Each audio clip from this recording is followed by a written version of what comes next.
Merci Catherine. Alors dans tous ces points, un point d'actualité, c'est que effectivement j'ai participé à la grande aventure de la Bible Bayard et on a appris il y a 1 ou 2 mois qu'un certain Morgenstern a enregistré l'ensemble de la Bible et que c'est disponible, ou je ne sais pas, je n'ai pas encore l'adresse, mais il a enregistré toute la Bible et l'enregistrement dure 103 heures. Il y a de quoi passer de belles soirées d'hiver quand même. Voilà. Donc c'est intéressant, à plus d'un titre, surtout cette aventure-là des années 2000, c'était pour prendre en compte le fait que la Bible n'est pas l'apanage d'un héritage, même si chrétien, catholique ou orthodoxe ou protestant, mais qu'il fait partie du patrimoine immatériel mondial, on pourrait dire, comme lieu de culture, livre de culture. Donc c'est intéressant de voir que la Bible peut intéresser des milieux hors milieu croyants directement. Et je pense que la Bible Bayard avait cette prétention aussi de proposer une traduction acceptable aujourd'hui, c'était la collaboration entre un bibliste et un écrivain, Frédéric Boyer. Chez nous, il y a donc Laurence Delay, une bayonnaise qui a participé, qui est membre de l'Académie française. Donc, que ce soit écrit ou en bon français. Et le deuxième accent de cette Bible, c'est que, en fait, elle laisse la place au lecteur. Le lecteur, c'est vous, c'est moi. Le texte a très peu de ponctuation, et donc il faut d'abord s'emparer du texte pour pouvoir le dire. Et que cet artiste l'ait enregistré, c'est très bien, parce que la Bible est faite pour être entendue. Bien sûr, c'est un texte, c'est une écriture, mais on entend bien l'oralité de ce texte-là. Donc, voilà, la Bible, donc, comme produit culturel, et c'est peut-être l'un des biais par lesquels nos traditions seront peut-être connues. C'est important que ça ne soit pas prisonnier d'une tradition, même si c'est une grande tradition comme celle de l'Église catholique. Alors, au cœur de l'Apocalypse, la figure de l'agneau, signe et figure d'espérance. C'est comme ça que j'ai trouvé le titre pour que ça concorde avec l'ensemble des soirées. Vous avez connu déjà 2 soirées, c'est la 3e. Alors, l'Apocalypse, effectivement, et la Bible, disons que ce n'est pas immédiatement que l'on penserait à l'Apocalypse pour traiter ce sujet de l'espérance. Je relis peut-être l'argument que j'avais envoyé et que vous avez peut-être reçu. Donc, selon le 4e évangile, Jésus meurt au moment du sacrifice des agneaux, inaugurant la fête de la Pâque juive.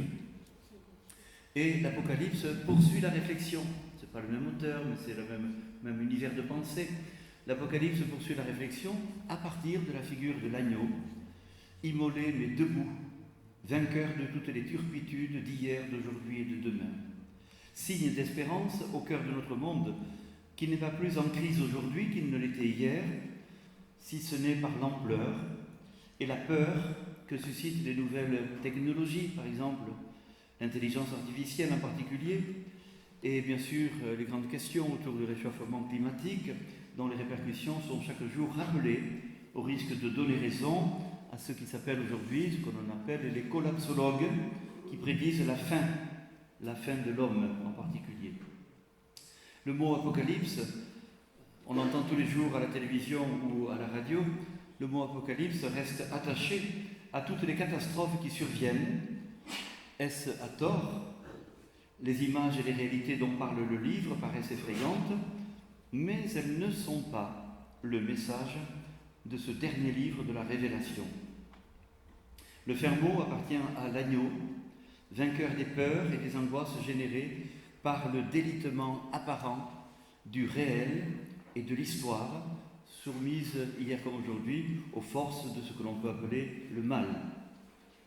La figure de l'agneau, vainqueur du mal, vient en contrepoint, victoire anticipée au cœur de la finitude d'un monde qui se défait, parole efficace qui anime le corps des disciples, soumis aux mêmes turpitudes que le Verbe. La lecture du chapitre 5 nous fera entrer par la figure de l'agneau dans le monde de l'Apocalypse. Et la lecture du chapitre 9 à 11 c'est la 6e trompette d'une série de 7. Par la figure de la parole, laissera percer l'espérance à travers les images plus terrifiantes les unes que les autres d'un monde en déconstruction. C'était l'argument que vous avez pu lire, que vous avez reçu par ailleurs, je pense. Là. Alors pour introduire à la réflexion de ce soir, on lira plutôt les chapitres 5 et puis donc autour du chapitre 9-11. Partons de l'expression employée aujourd'hui par les collapsologues. Tout est fini. C'est la fin de l'homme, c'est la fin de la planète, etc. Tout est fini. Alors il ne manque pas de discours de ce genre aujourd'hui. Et il suffit d'allumer la télévision ou d'entendre la radio pour voir que des images de guerre et de catastrophes naturelles s'imposent à nous au quotidien. Et le mot apocalypse paraît tout naturellement sur la bouche des commentateurs pour caractériser ces images qui bien sûr focalisent sur le plus inquiétant, suscitant peur et angoisse légitime, a priori. Ce nouveau mot, les collapsologues, vient désigner ce qui préside la fin de notre monde, la fin de l'homme, de l'anthropocène sur notre planète. Mais le slogan « Tout est fini », on a entendu ça, l'échéance 2035 par exemple. Le slogan « Tout est fini » n'est pas le fin mot de la Bible, ni même celui de l'Apocalypse. Alors si on dit « Tout est fini », il faudrait l'entendre d'une autre manière, d'une nouvelle manière. Tout est fini, c'est le cri du Christ en croix, en Saint Jean. En grec, tétélestai. Tout est fini, dans le sens de tout est mené à son terme, tout est accompli.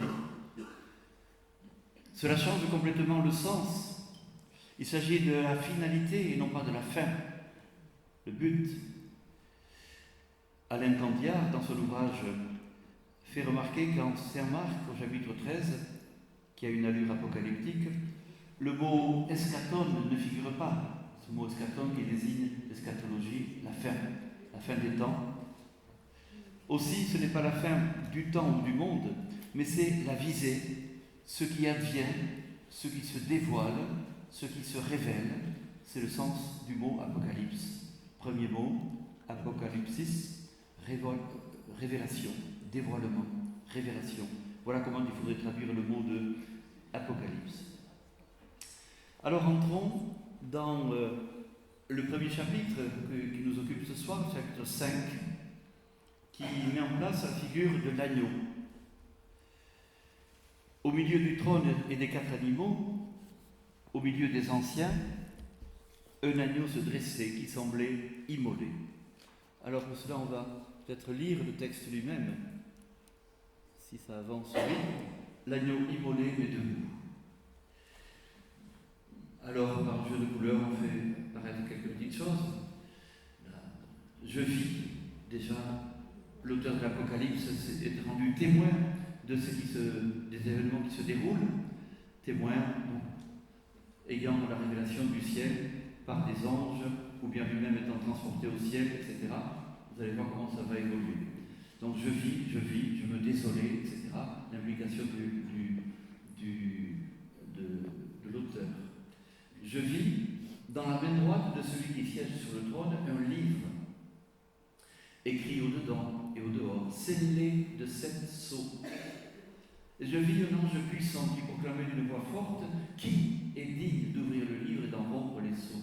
Mais nul, dans le ciel, sur la terre, ni sous la terre, n'avait pouvoir d'ouvrir le livre ni d'y jeter les yeux.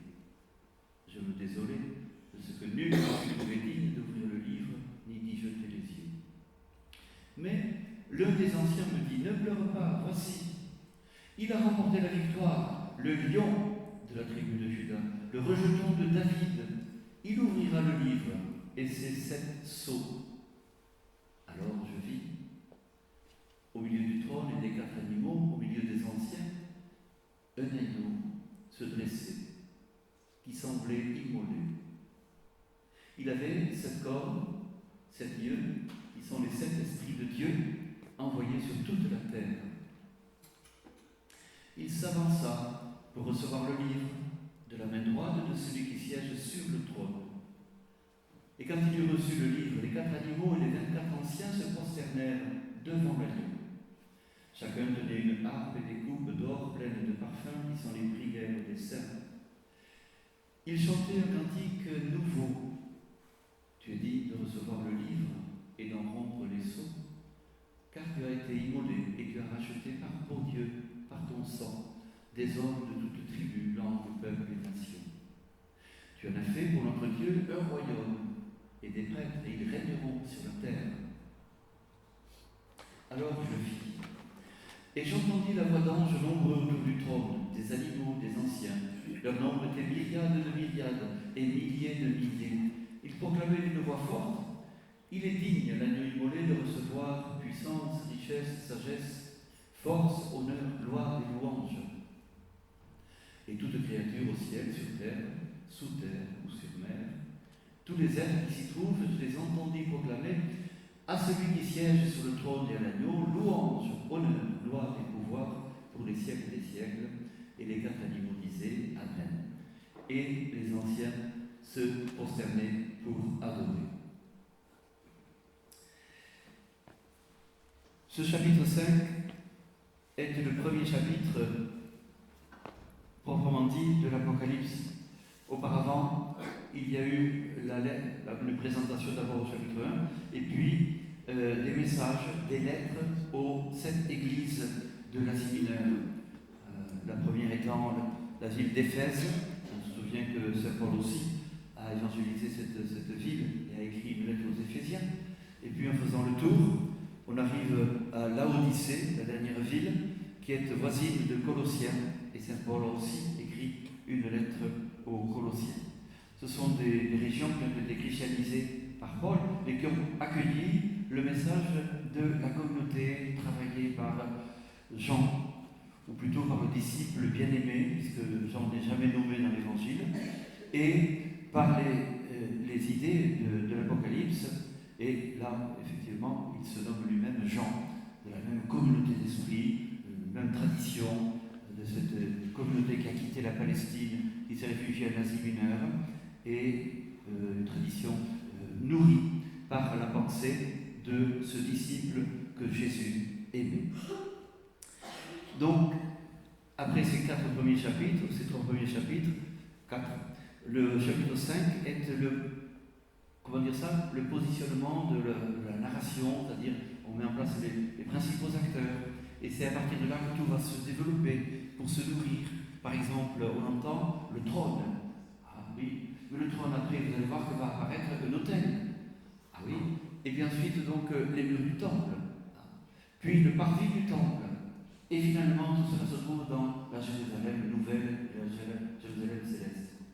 Et donc, ça serait notre piste à suivre, comment finalement se reconstitue spirituellement dans le ciel ce qui n'existe plus sur la terre.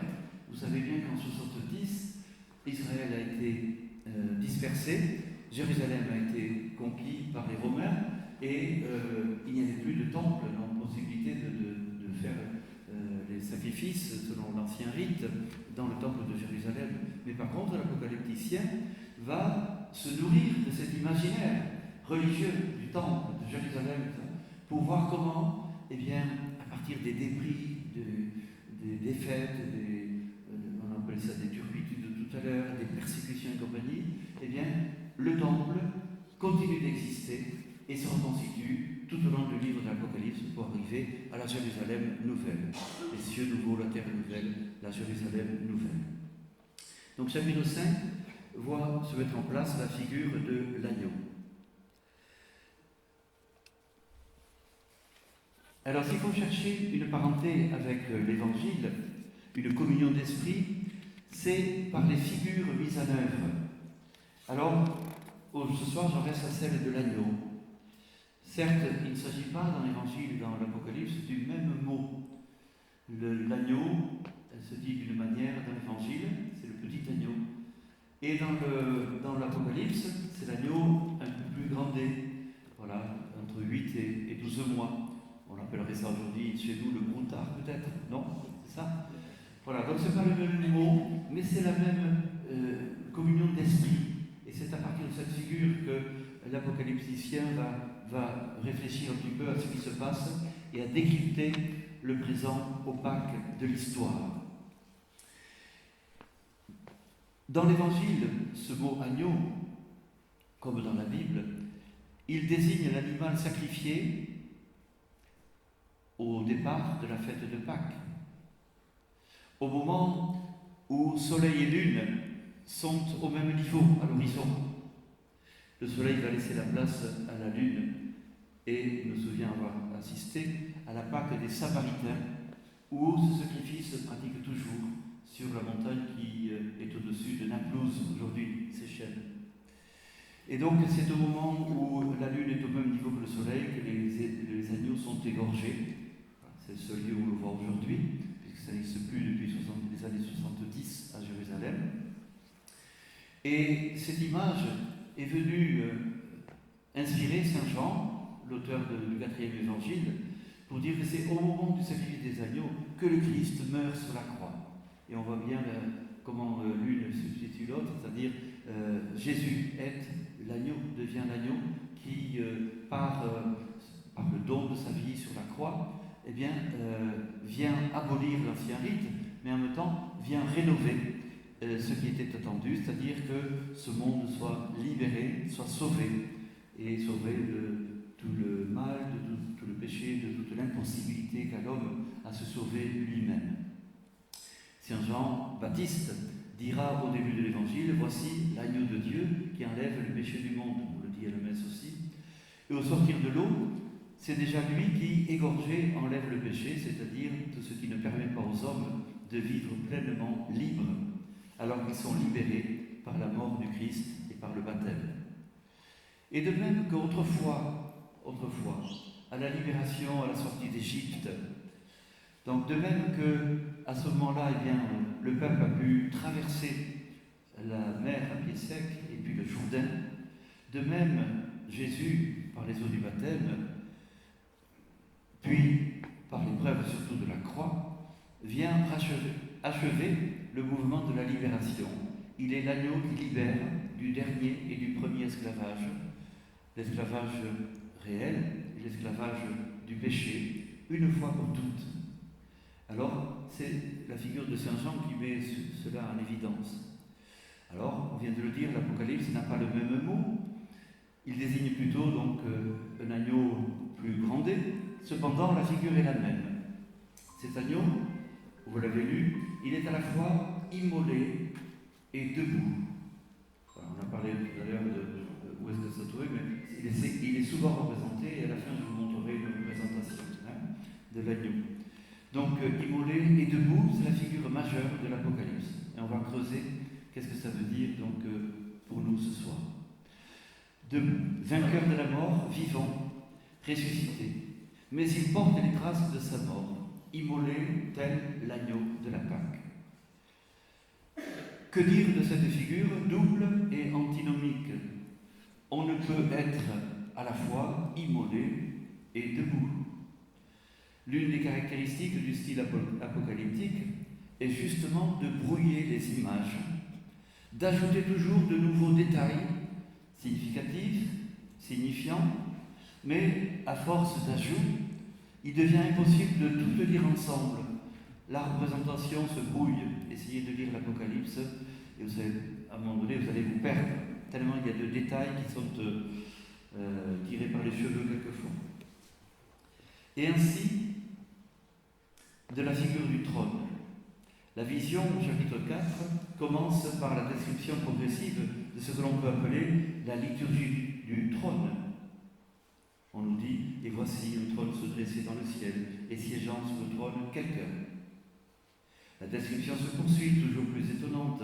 Une gloire nimbait le trône. Du trône sortaient des éclairs, des voix, des tonnerres. Et devant le trône, comme une mer limpide, les personnages, les acteurs se mettent en place pour commencer la grande liturgie. Les personnages sont disposés, le visuel est impressionnant, et c'est comme si on entendait les hymnes, les chants, en l'honneur de ce quelqu'un qui siège sur le trône. C'est ce qui a fait dire que peut-être l'Apocalypse, le lieu de l'écriture, le le lieu symbolique de l'écriture, c'est la liturgie. On est comme dans une liturgie, un dimanche, la célébration de l'agneau immolé debout, notre façon de dire que le Christ est mort sur la croix, mais il est vivant. Et le récit de l'Apocalypse est ponctué d'hymnes, de chants, d'acclamations. Ce quelqu'un, au chapitre 5, c'est à la fois donc celui qui trône, mais aussi le siège est comme partagé avec l'agneau. Et c'est celui qui est sur le trône qui va donner pouvoir à l'agneau d'ouvrir le livre scellé. Il va revenir dans la narration plus tard, le livre scellé. Sur le trône, une même gloire, mais déjà deux figures différenciées, si l'on peut dire. Au milieu du trône et des quatre animaux, au milieu des anciens, un agneau se dressait qui semblait immolé, on l'a lu. Et une fois cet agneau habilité, il est digne d'ouvrir le livre. Une fois l'agneau habilité par la description, mais aussi par le pouvoir délégué d'ouvrir le livre, la narration se poursuit par plusieurs séries de septénaires, dont le premier est celui des sceaux. Alors voici un plan possible de ce qui suit. La liturgie du trône, on vient d'en lire une partie, et puis le septénaire des sceaux, la section des trompettes, qui sont au nombre de 7 également, la section du triple signe, et on arrive à la conclusion. Et nous, on va rester sur la section des trompettes dans un temps qui va venir maintenant, on va le lire aussi. Donc au centre de ce plan se trouve la section des trompettes. Alors parmi les caractéristiques de l'écriture du livre de l'Apocalypse, il y a un développement inattendu dans la série de 7 sur le 6e élément. Et on le verra avec la 6e trompette. Donc on s'attarde, on dit beaucoup plus de choses sur le 6e élément, que ce soit le 6e sceau, la 6e trompette, etc. Et notre exemple de ce soir, la 6e trompette, est un exemple surprenant. Ce qui invite à lire l'ensemble sans s'arrêter au découpage des chapitres. Ce découpage en chapitres nous trompe quelquefois. Il a été fait à la fin du Moyen-Âge, pratiquement, et ça guide un peu trop notre lecture. Nous sommes habitués aux chapitres, etc., et donc on s'arrête. Eh bien non, il y a une grande unité dans la 6e trompette, et ça part du chapitre 9, verset 13, au chapitre 11, verset 14. Et nous allons voir que dans cette 6e trompette, il y a décrit, mais il faut lire avec attention, une double modalité de la parole. Double modalité de la parole. Et on verra comment l'agneau immolé debout vient clarifier la situation et vient dire finalement quelle est la belle ou la bonne modalité de la parole avec un P majuscule, c'est-à-dire la lecture de la parole de Dieu elle-même, et de la Bible, évidemment. Alors, double modalité de la parole. Regardons donc la 6e trompette, chapitre 9, 13, 11, 14. Les deux modalités. Lisons d'abord. Quand ça commence au chapitre 13, le 6e ange fit sonner sa trompette. 6e trompette. J'entendis une voix venant des cornes de l'autel d'or qui se trouve devant Dieu. Elle disait au 6e ange qui tenait la trompette, libère les 4 anges qui sont enchaînés sur le grand fleuve Euphrate.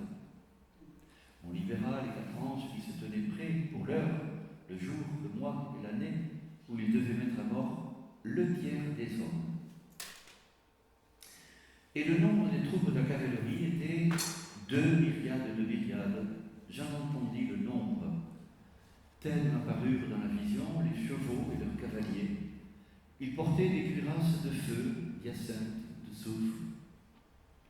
Les têtes des chevaux étaient comme des têtes de lions. Et leur bouche vomissait le feu, la fumée et le soufre.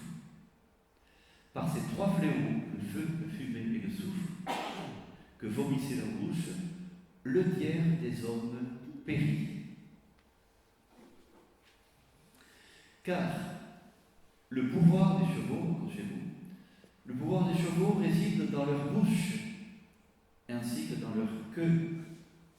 En effet, leur queue ressemble à des serpents. Elles ont des têtes et par là peuvent nuire. Vous suivez toujours? Quant au restant des hommes, ceux qui n'étaient pas morts sous le coup des fléaux, ils ne se repentirent pas des œuvres de leurs mains. Ils continuèrent à adorer les démons, les idoles d'or ou d'argent, de bronze, de pierre ou de bois, qui ne peuvent ni voir, ni entendre, ni marcher. Ils ne se repentirent pas de leur meurtre, ni de leur sortilège, de leur débauche, ni de leur vol. Et je vis un autre ange puissant qui descendit du ciel. Il était vêtu d'une nuée, une gloire nimbait son front, son visage était comme le soleil et ses pieds comme des colonnes de feu. Il tenait dans la main un petit livre ouvert. Il posa le pied droit sur la mer, le pied gauche sur la terre, et cria d'une voix forte comme rugit un lion. Quand il eut crié, les 7 tonnerres firent retentir leur voix. Et quand les 7 tonnerres eurent retenti, comme j'allais l'écrire, j'entendis une voix qui, du ciel, me disait: garde secret le message des 7 tonnerres et ne l'écris pas. Et l'ange que j'avais vu debout sur la mer et sur la terre leva la main droite vers le ciel et jura par celui qui vit pour les siècles des siècles, qui a créé le ciel et ce qui s'y trouve, la terre et ce qui s'y trouve, la mer et ce qui s'y trouve. Il n'y aura plus de délai. Mais au jour où l'on entendra le 7e ange, quand il commencera de sonner de sa trompette, alors sera l'accomplissement du mystère de Dieu, comme il en fit l'annonce à ses serviteurs les prophètes. Et la voix que j'avais entendue venant du ciel me parla de nouveau et dit: va, prends le livre ouvert dans la main de l'ange qui se tient debout sur la mer et sur la terre. Je m'avançai vers l'ange et le priai de me donner le petit livre. Il me dit: prends et mange-le. Il sera amer à tes entrailles, mais dans ta bouche il aura la douceur du miel. Je pris le petit livre de la main de l'ange et le mangeai. Dans ma bouche, il avait la douceur du miel. Mais quand je l'eus mangé, mes entrailles en devinrent amères. Et l'on me dit: il te faut à nouveau prophétiser sur des peuples, des nations, des langues et des rois en grand nombre. Alors, on me donna un roseau semblable à une règle d'arpenteur, et l'on me dit: lève-toi et mesure le temple de Dieu et l'autel et ceux qui adorent. Mais le parvis extérieur du temple, laisse-le de côté, ne le mesure pas, car il a été livré aux nations qui fouleront aux pieds la cité sainte pendant 42 mois. Et je donnerai à mes 2 témoins de prophétiser, vêtus de sac, 1260 jours. Ce sont les 2 oliviers et les 2 chandeliers qui se tiennent devant le Seigneur de la terre. Si quelqu'un veut leur nuire, un feu sort de leur bouche et dévore leurs ennemis. Oui, si quelqu'un voulait leur nuire, ainsi lui faudrait-il mourir. Ils ont pouvoir de fermer le ciel, et nulle pluie n'arrose les jours de leur prophétie. Ils ont pouvoir de changer les eaux en sang, et de frapper la terre de un fléau, autant qu'ils le voudront.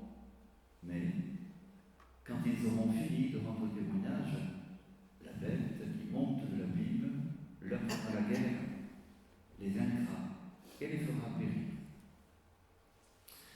Leurs corps resteront sur la place de la grande cité qu'on nomme prophétiquement Sodome, Égypte, la même où leur Seigneur a été crucifié. Des peuples, des tribus, des langues, des nations, on viendra regarder leur corps pendant 3 jours et demi, sans leur accorder de sépulture. Les habitants de la terre se réuniront à leur sujet. Ils seront dans la joie, ils échangeront des présents, car ces 2 prophètes leur avaient causé bien des tourments. Mais après ces 3 jours et demi, un souffle de vie venu de Dieu entra en eux et ils se dressèrent. Alors une grande frayeur tomba sur ceux qui les regardaient. Ils entendirent une voix forte qui du ciel leur disait « Montez ici !» Et ils montèrent au ciel dans la nuée sous les yeux de leurs ennemis. À l'heure même, il se fit un violent tremblement de terre, le 10e de la cité s'écroula et 7000 personnes périrent dans cette catastrophe. Les survivants, saisis d'effroi, rendirent gloire au Dieu du ciel. Le deuxième malheur est passé, voici, le troisième malheur vient bientôt.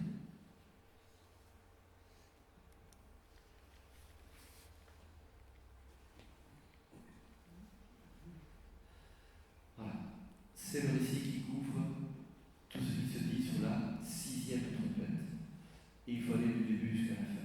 Donc, il y a plusieurs scènes différentes, on va essayer d'y entrer, mais déjà, comme une lecture de surface, vous a fait apparaître, je vais le montre maintenant, donc une première série de fléaux et le tiers des hommes qui périt. Qu'est-ce qui se passe?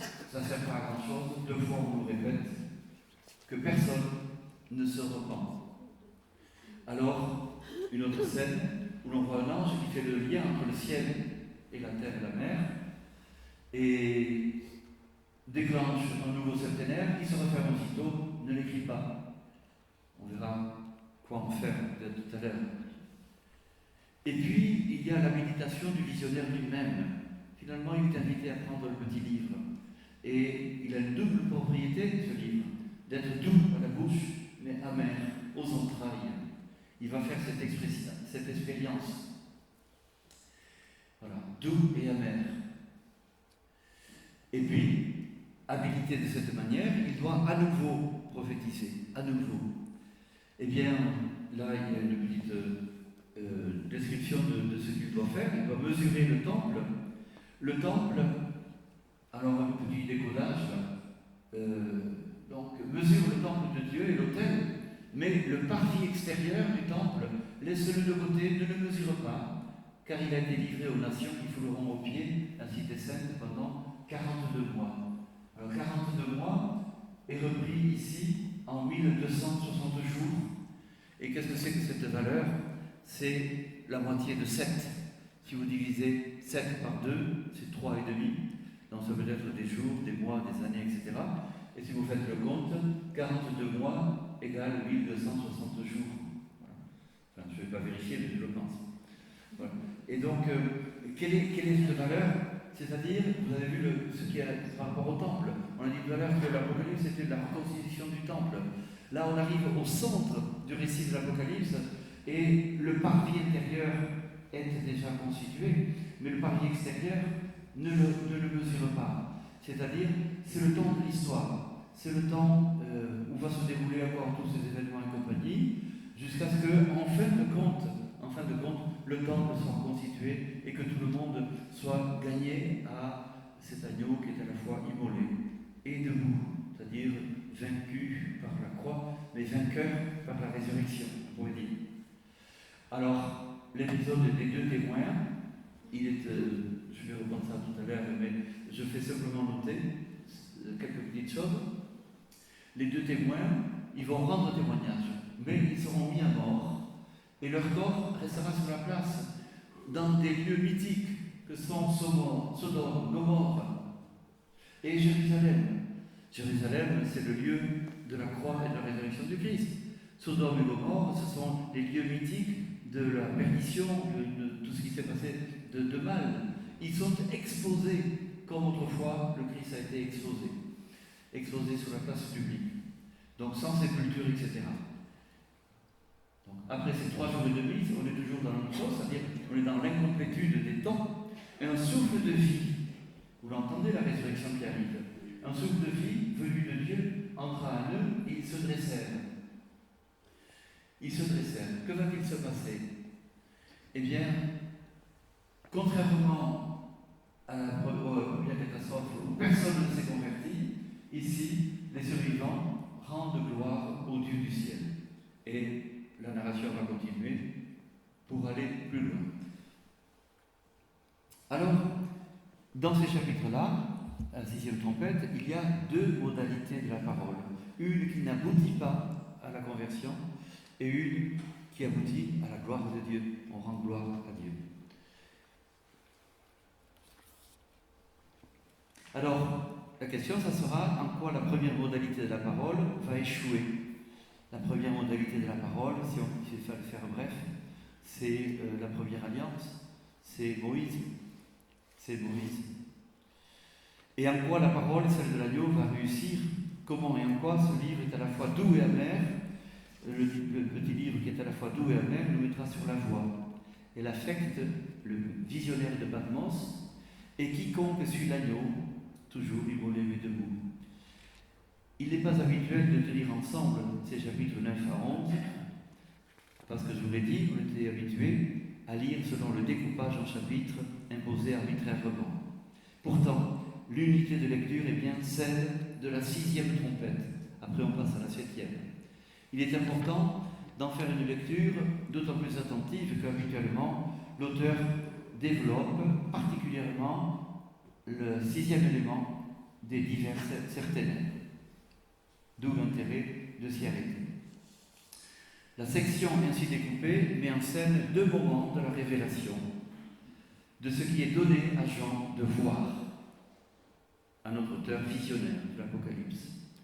Plus précisément, la 6e trompette met en scène deux modalités de la parole avec une scène intermédiaire, celle du livre à manger tendu au visionnaire. Pourquoi la parole? Comment savoir qu'il s'agit de la parole et non de simples péripéties, plus ou moins graves, plus ou moins effrayants, comme les fléaux, les chevaux épouvantables dont on parlait là à l'instant, ou anecdotiques, ou bien le livre mangé? Comment fixer notre attention sur la parole, qui est le fil conducteur de tous ces chapitres-là, de la 6e trompette? Alors, la première modalité de la parole, le verset 20, il faudrait revenir en arrière sans doute. Voilà, on y arrive sans doute. Le verset 20 parle des survivants des trois fléaux que sont le feu, la fumée et le souffle. Ces fléaux ramènent le lecteur, connaisseur de l'Ancien Testament et de ses relectures, du côté de la destruction de Sodome. Malgré l'intercession d'Abraham, il n'y a pas eu de salut pour Sodome. Cependant, la destruction apocalyptique n'affecte que le tiers des hommes. Et que font les survivants? Ils ne se repentent pas, deux fois répété. Le narrateur en fait la remarque.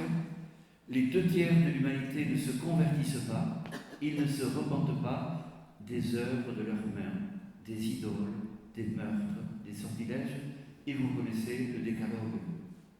Voilà, la loi de Moïse, eh bien, ne sert pas à convertir, puisque tout continue comme avant. Nous reconnaissons ici la mise en garde traditionnelle des prophètes et surtout de la loi de Moïse dans le décalogue. C'est ainsi que la parole, celle du Premier Testament, donnée par Moïse au peuple, est non opérante, inefficace. Elle n'aboutit pas au repentir, elle ne sauve pas l'humanité de son désespoir, du malheur qui lui colle à la peau. Et ce n'est pas le déclenchement d'une autre série de malheurs, le septénaire avorté des tonnerres, qui changerait quoi que ce soit. Ce serait pour le même effet, à savoir un tiers de morts et les survivants qui continueraient à idolâtrer, croire au sortilège, croire à l'œuvre de leurs mains. Donc, la première modalité de la parole, la loi de Moïse, selon l'Apocalypse, est à relativiser et n'aboutit pas à la conversion.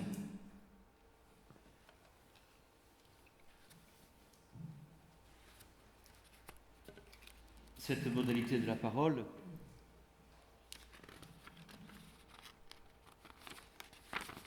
est disqualifiée au profit donc d'une deuxième modalité de la parole, qui est celle du verbe, comme disait Saint Jean, le verbe incarné, ou la parole devenue chair.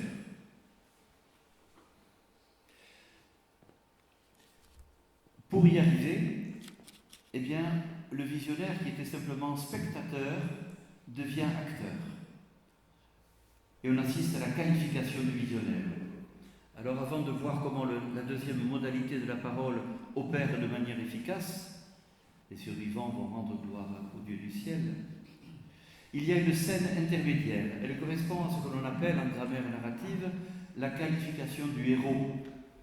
Le visionnaire reçoit l'ordre de manger le petit livre. Cet ordre vient de l'ange, du ciel, comme la loi qui venait du ciel donnée à Moïse.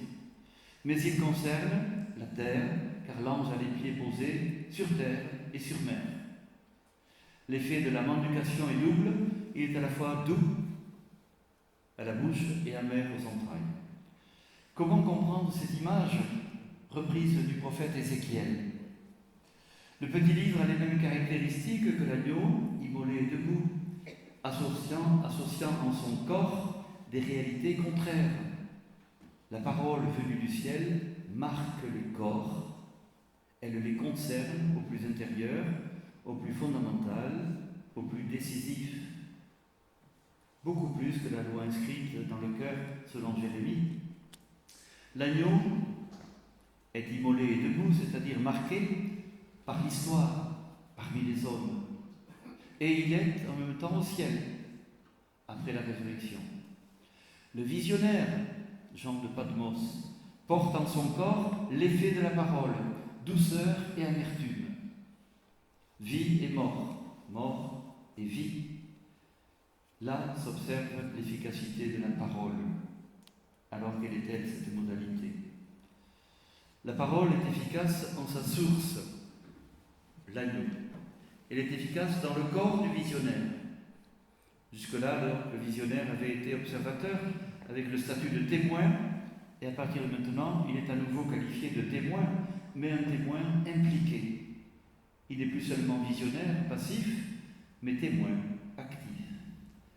Ayant ingéré le livre, la parole, marqué comme l'agneau par le doux et la mère du Verbe incarné, dans l'histoire, le visionnaire peut donner au lecteur un parcours, un itinéraire, à défaut de modèle. Cet itinéraire est décrit par les deux témoins, dont on nous dit que ce sont les deux chandeliers qui sont devant l'autel. Les deux témoins. En cela se renouvelle son propre témoignage. On lui dit, il te faut témoigner à nouveau. Il y aurait beaucoup à dire sur ce nouveau témoignage. Il s'agit non seulement de témoigner à nouveau, mais de témoigner du nouveau, de ce qu'il y a de nouveau. Comment cela? Arrêtons-nous sur les deux témoins. Il suffit de relire ce qu'il advient aux deux témoins. Ils viennent de la présence de l'autel, présence de Dieu. Des chandeliers, des oliviers qui servaient à l'huile de lumière qui brûlait jour et nuit dans le sanctuaire. Ces deux témoins vivent dans le monde. Leur parole n'est pas plus efficace que celle de l'agneau. Ils ne sont que partiellement écoutés, voire les fléaux qu'ils déclenchent selon le mode apocalyptique le plus habituel. Et surtout, ils finiront comme le Maître, leur corps exposé, non plus à Jérusalem, mais en Égypte et à Sodome, les deux lieux légendaires, synonymes pour le lecteur du mal absolu, c'est-à-dire dans les lieux les plus habituels de l'humanité. Les lieux les plus habituels de l'humanité. Souvenons-nous, pour Saint Jean, Jésus est le Christ venu, le Verbe venu dans la chair. D'où le mal dans cette humanité, d'où le mal n'est ni banni ni caché, mais reconnu et tout simplement identifié. Ni caché, mais reconnu et identifié. Comme leur maître, ces deux témoins se sont redressés et sont appelés à monter au ciel. On va avancer peut-être un petit peu.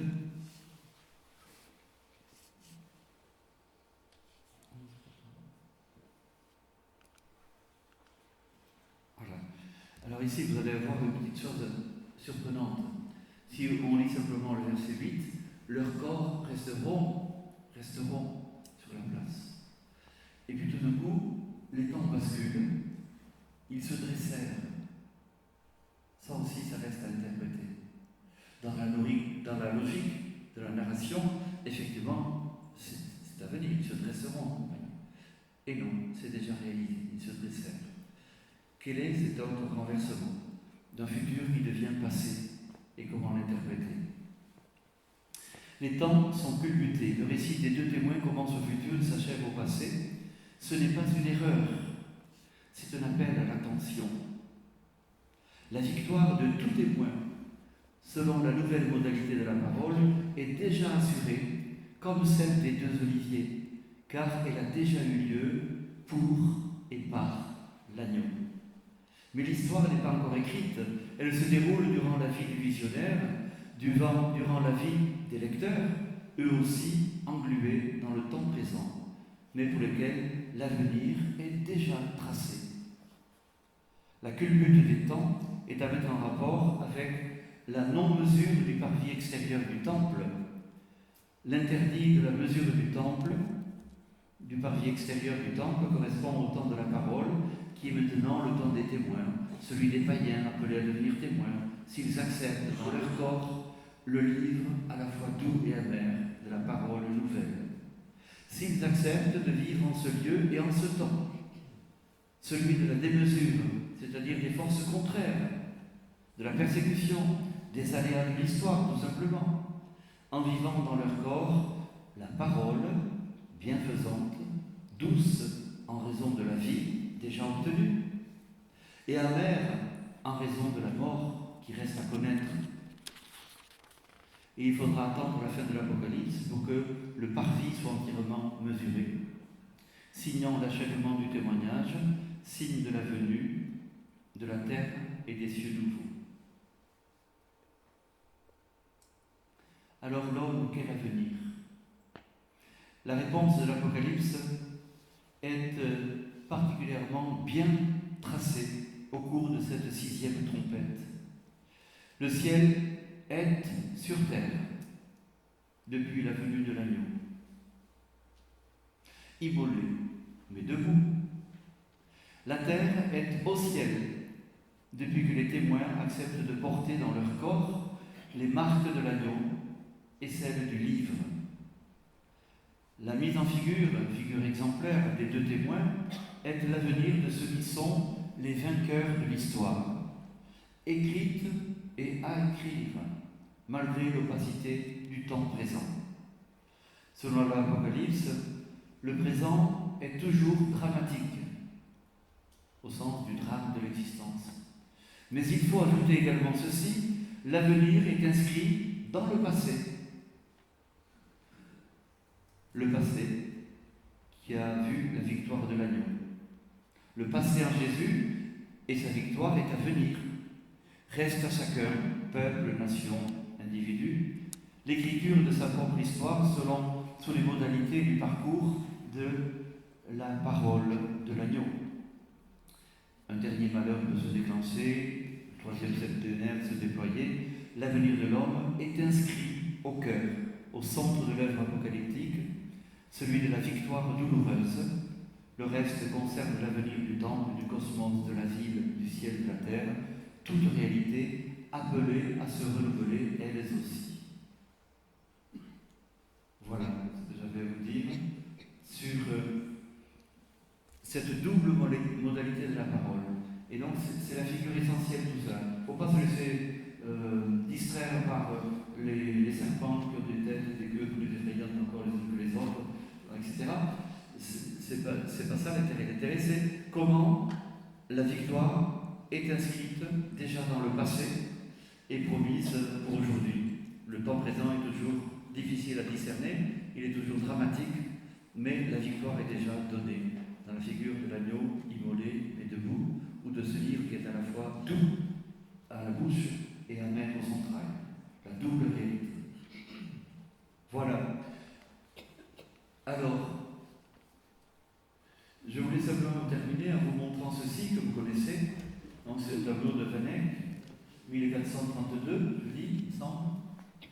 Donc c'est un ensemble, un rétable, avec plusieurs volets, plusieurs scènes. On reconnaît le Christ ou le Père au sommet, etc. Et un grand tableau au pied, avec en son centre l'agneau, immolé mais debout. Ce tableau a fait l'objet d'une restauration et vous allez voir, bon voilà le tableau de façon plus précise. Regardez bien de gauche à droite. À gauche, c'était avant la restauration. Alors, par le jeu des détails, vous voyez que, par exemple, les oreilles ne sont plus du tout au même niveau, par exemple, mais surtout regardez le regard. Voilà, le regard.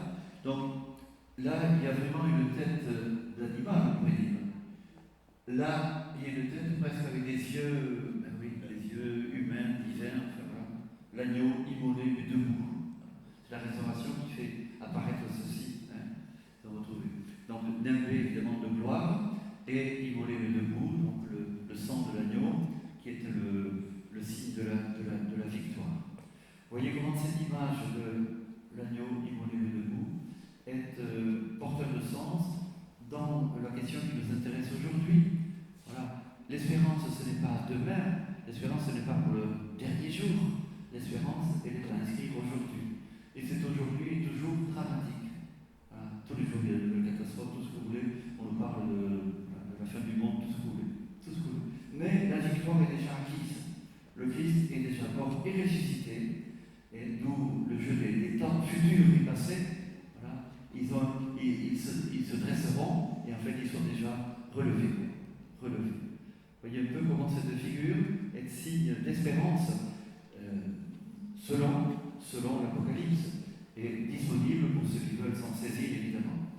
Voilà pourquoi, parmi les conséquences, il ne nous est pas permis d'être découragés, ni pessimistes, mais simplement disciples de l'agneau.